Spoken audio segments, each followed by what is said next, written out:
Mathieu Béliard, Sonia Mabrouk. Il faut savoir terminer une grève après 40 jours de conflit. Édouard Philippe en a appelé hier dans le 20h de France 2 à la responsabilité des grévistes.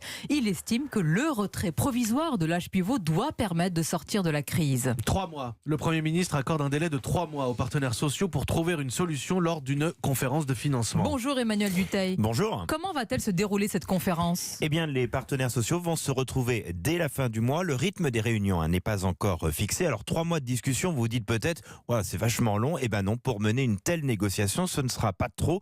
Surtout que syndicats et patronat restent sur un énorme échec. Ils n'avaient pas réussi à se mettre d'accord, là aussi, sur des mesures d'économie sur l'assurance chômage. Ils doivent trouver cette fois environ 12 milliards d'euros d'économie d'ici 2027. Pour corser le tout, le gouvernement a fixé ses lignes rouges.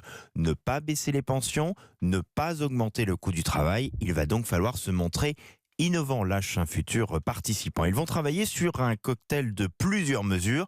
Par exemple, un départ en retraite différencié en fonction de la pénibilité, affecter des recettes de régime excédentaires aux retraites, etc., etc. S'ils y arrivent, le gouvernement intégrera par ordonnance ces propositions pour transcrire cet accord dans la loi. S'ils échouent, le gouvernement appliquera le fameux âge pivot, c'est-à-dire que oui, tout le monde devra bien travailler en 2027 jusqu'à 64 ans pour avoir une retraite à taux plein. Emmanuel Dutheil, chef du service économie d'Europe 1, est parmi les